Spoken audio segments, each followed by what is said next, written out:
Bonjour mes amis, j'aimerais vous parler d'un sujet qui est en train de devenir chaud, dont la température va augmenter jusqu'à devenir extrêmement brûlant en 2022. C'est les élections présidentielles.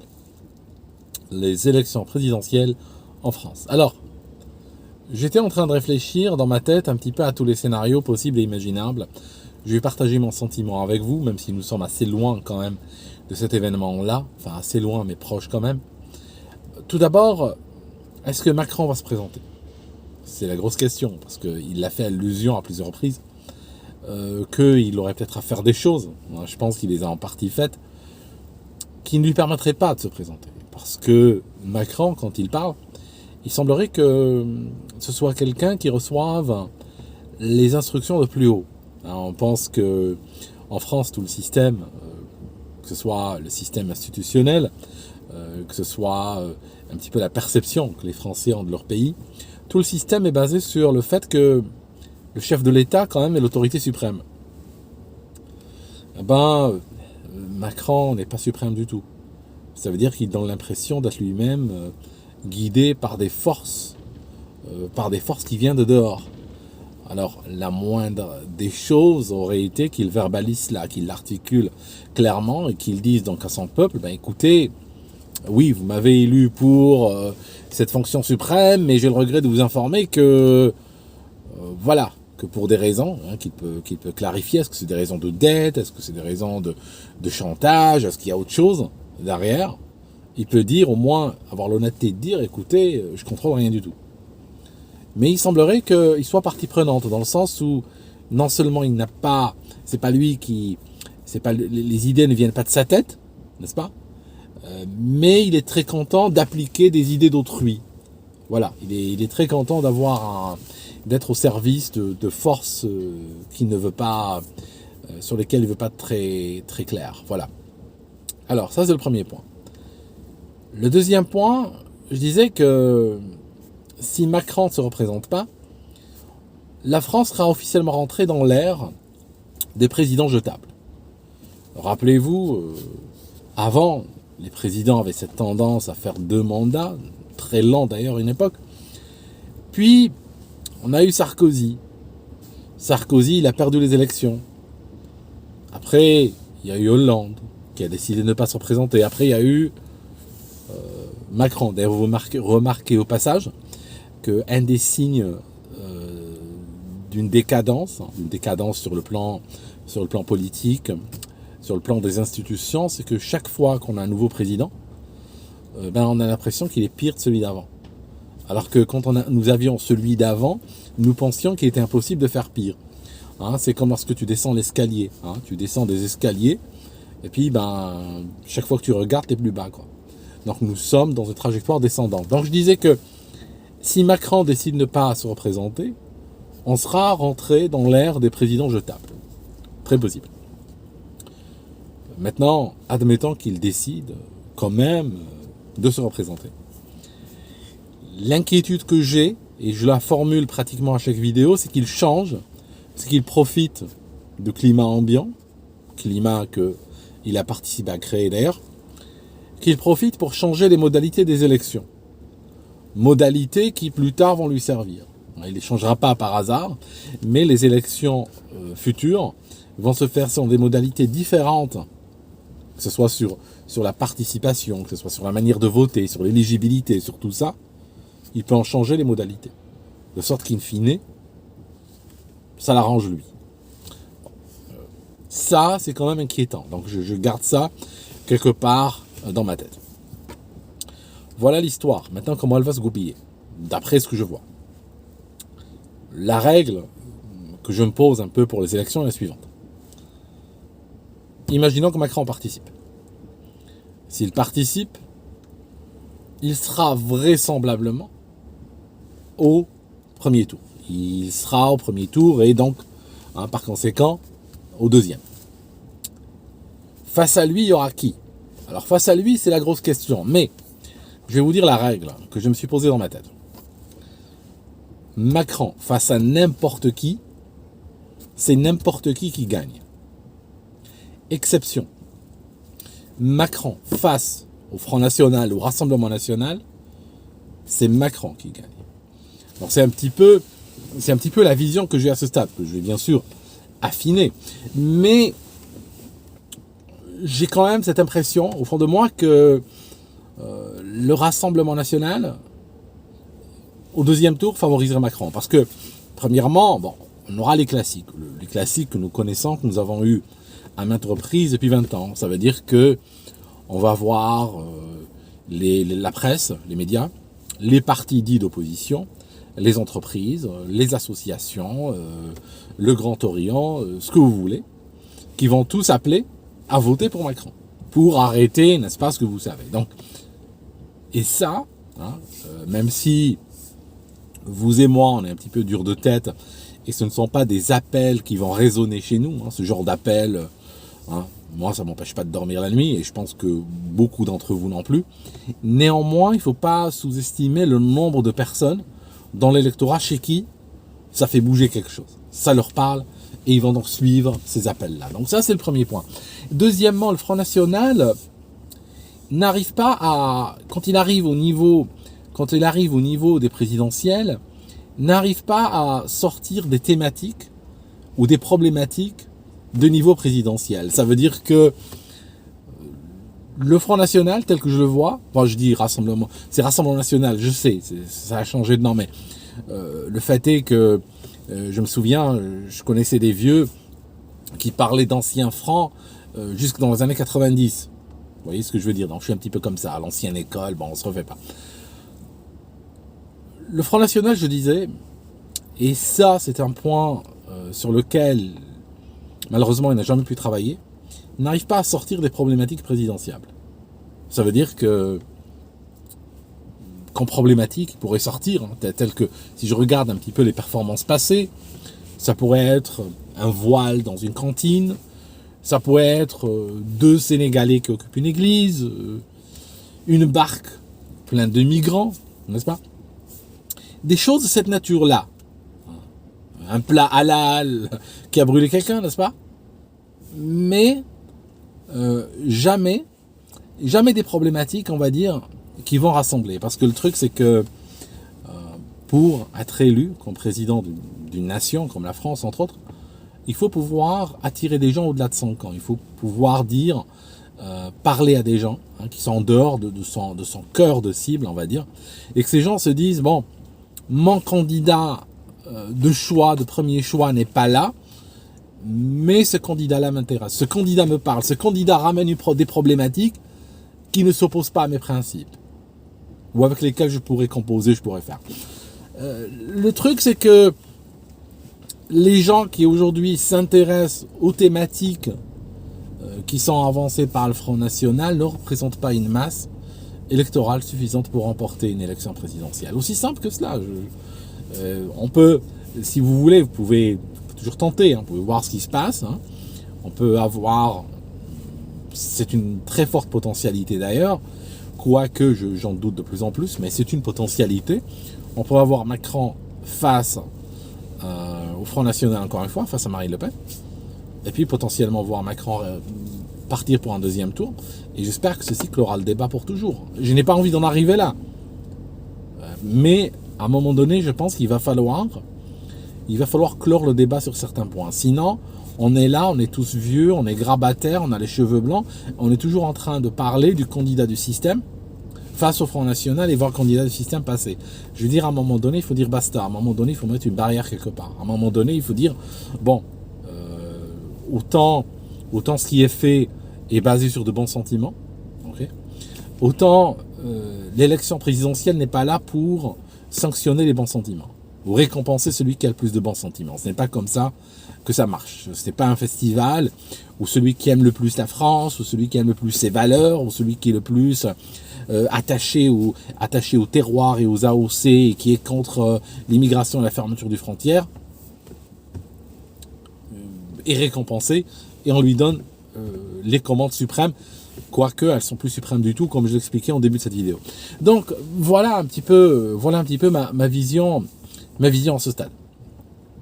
Par exemple, Zemmour face à Macron. Faut-il encore que Zemmour arrive au deuxième tour, ce qui est loin d'être dit.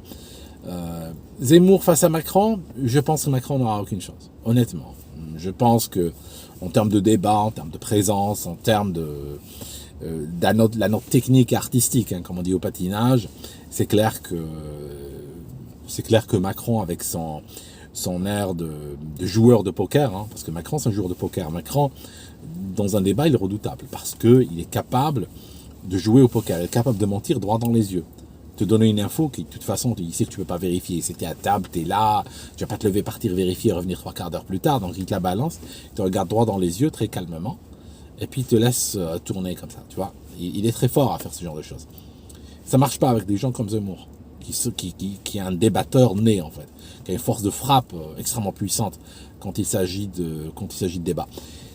Bon, le truc, c'est que avec Macron, il faut avoir peur aussi d'un truc, c'est que depuis 5 ans qu'il est aux affaires, depuis 5 ans qu'il dirige le pays, enfin, autant que ce soit lui qui dirige, mais bon, on se comprend. On va dire, il est dans une position qui lui permet d'accéder à beaucoup d'informations, qui lui permet, on va dire, d'aiguiser ses certitudes, ses arguments, et d'être un adversaire qui est quand même redoutable, ne serait-ce que par sa stature de président de la République. Mais néanmoins, face à quelqu'un comme Zemmour, je ne crois pas qu'il ira très loin. Mais encore une fois, la présidentielle ne se gagne pas uniquement sur des débats. On peut avoir des gens qui sont très mauvais débatteurs et qui quand même s'en sortent plus tard. C'est la capacité de parler à tout le monde. Zemmour ne parle pas à tout le monde. Zemmour ne parle pas à tout le monde. Je trouve toujours que Zemmour parle à une France, et croyez-le, je regrette ce que je vais dire, parle à une France surannée, à une France qui n'existe pas aujourd'hui. Le discours, le parler, le phrasé, ou la préoccupation, on va dire, de Zemmour, est une préoccupation de pré-1980. Il parle à une France qui regardait Louis de Funès, il parle à une France qui se souvenait de Fernandel. J'aime beaucoup cette France, et je regarde Louis de Funès, et je regarde Fernandel. Mais en même temps, j'ai quand même la conscience de dire que cette France-là n'est pas majoritaire aujourd'hui. C'est pas parce que moi je regarde Louis de Funès que je considère que les Français entiers connaissent Louis de Funès. Je suis sûr qu'aujourd'hui, photo de Louis de Funès en main, on peut faire la sortie des écoles, mais bon, on se comprend. On peut montrer la photo, je suis sûr que beaucoup de gens ne savent pas de qui on parle. Alors si après on va parler, je sais pas moi, on descend plus loin et on va parler des plus anciens, ça va très rapidement, on va très rapidement caler. D'accord ?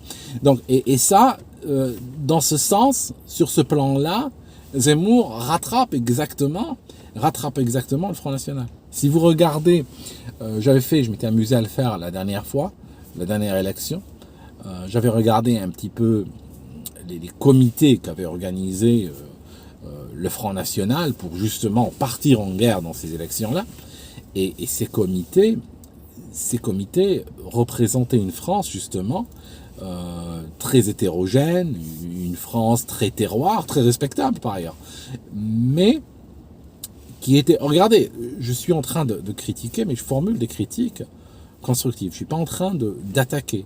Je parle honnêtement et sincèrement d'une France que je respecte, d'une France que j'aime beaucoup. Mais ce que je cherche à vous dire, c'est qu'elle n'est pas représentative.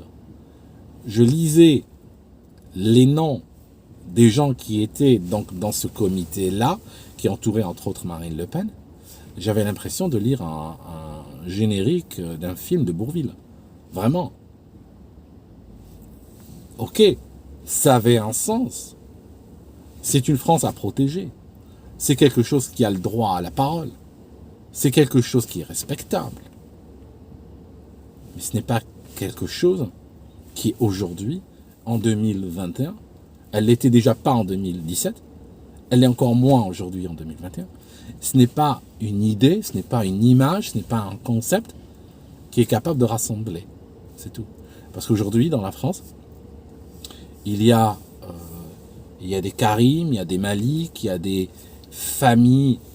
Je sais que le mot va hérisser les poils de beaucoup. Il y a des familles dites métissées, il y a des familles aujourd'hui où vous avez de manière inextricable l'ancienne et la nouvelle France.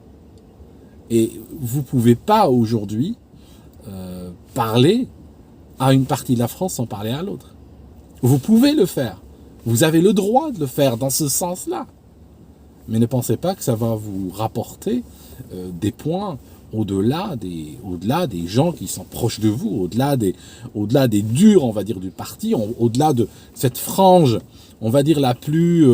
comme c'est un petit peu, comme ces supporters qui assistent à tous les matchs, qui ont le tatouage de leur club de foot et tout ça, pour prendre une analogie, c'est une analogie seulement. Vous n'allez pas parler à des gens au-delà de cela. Alors que, encore une fois, pour peut-être la 50e fois durant cette vidéo, le défi d'une élection présidentielle, c'est parler à tout le monde. C'est parler à un maximum de gens. Pour pouvoir avoir des millions de gens qui se déplacent, s'ils peuvent bien sûr, si les modalités leur permettront, et puis qui votent pour vous de manière massive, même s'ils ne se reconnaissent pas à 100% dans votre discours, mais à la rigueur, ils se reconnaissent mieux dans celui de votre opposant. Voilà.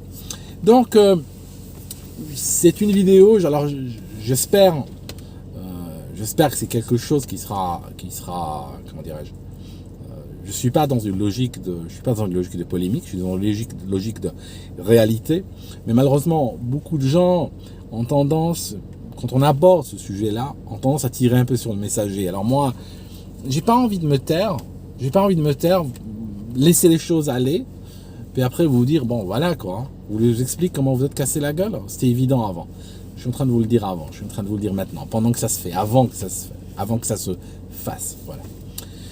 Donc, je vous laisse, et puis à force de parler de cette France-là, je vais rentrer à la maison, je vais probablement me cogner un film de Melville, j'aime bien ces films, avec les chapeaux, les par-dessus, le noir et blanc, les plans de caméra, où des fois, il y a des plans, tu te dis que chaque plan, je pourrais l'imprimer, j'en ferai une photo, je l'accrocherai au mur, ça serait une photo magnifique, de par sa composition, la présence des personnages, les lumières, le jeu de lumière, tout ça. Voilà.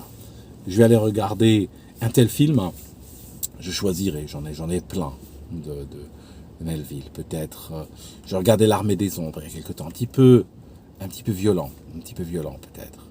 Peut-être pas aujourd'hui, un petit peu lent aussi. Il fait près de 3 heures, je crois. 2 minutes 52, si je me rappelle bien. Mais bon, c'était il y a quelques mois que je l'ai vu. Je me rappelle plus exactement de la durée. Mais bon, je vais voir.